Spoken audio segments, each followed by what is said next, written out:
Hey, you know how we Canadians pride ourselves on being welcoming? It's one of the things that makes our country so special and unique. Well, hold on to your toques, because things just got a whole lot stricter for folks looking to study or work in the Great White North. The new regulations are shaking things up in a big way. As of January 31st, 2025, the government rolled out a whole new set of immigration rules, and let me tell you, they're not messing around. These changes are designed to tighten the process and ensure compliance. The biggest change? Immigration officers now have the power to instantly revoke your study or work permit. This means they can make decisions on the spot without any delays. That's right, one wrong move and you could be on the next plane back home.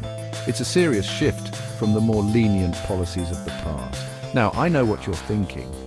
Rick, what kind of shenanigans would get me booted out faster than a puck at a Leafs game?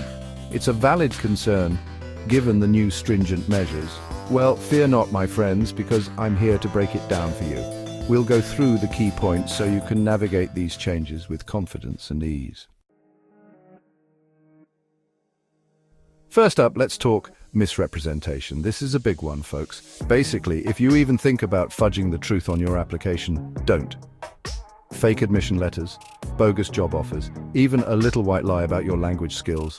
All grounds for immediate revocation. Misrepresentation can lead to serious consequences, including being banned from entering Canada for several years.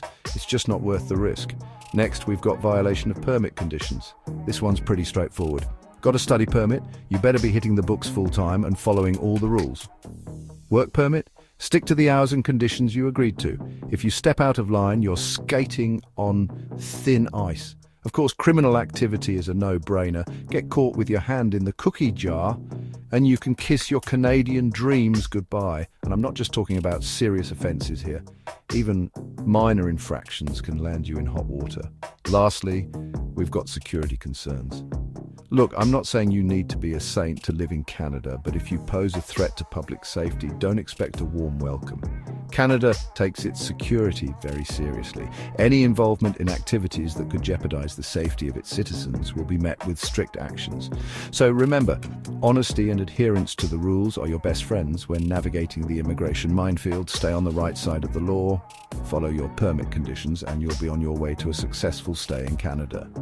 Even minor infractions can land you in hot water, so keep your nose clean and your paperwork in order. Lastly, we've got security concerns. Look, I'm not saying you need to be a saint to live in Canada, but if you pose a threat to public safety, don't expect a warm welcome. Canada takes its security very seriously. Any involvement in activities that could jeopardize the safety of its citizens will be met with strict actions.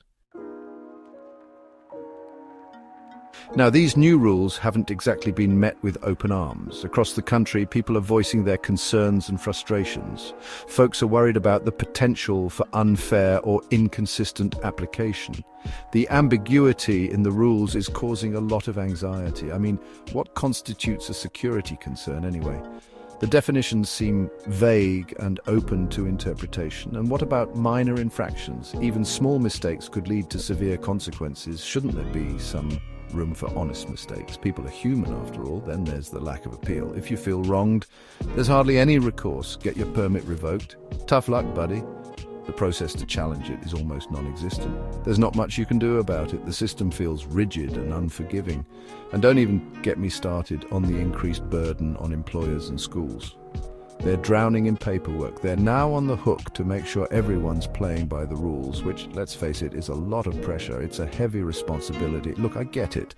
The government's trying to crack down on fraud and manage the flow of newcomers. It's a complex issue, but these new rules feel a tad heavy-handed, don't you think? It's like using a sledgehammer to crack a nut. So what's a good Canadian boy or girl to do in this situation? Well, for starters, stay informed and up to date. The immigration website is your new best friend, trust me. Read everything carefully, and if you're not sure about something, ask for help immediately. There are plenty of immigration consultants out there who can guide you through the entire process. Secondly, keep your nose clean and stay out of trouble. I know, easier said than done, but it's crucial. But seriously, don't give them any reason to question your character or intentions. Follow the rules, be respectful, and for Pete's sake, don't jaywalk. It's important. And lastly, remember that you're a guest in this country. Act accordingly and responsibly. Embrace our culture, learn our language, and contribute to our society in meaningful ways. Do that, and you'll find that Canadians are a pretty forgiving and welcoming bunch.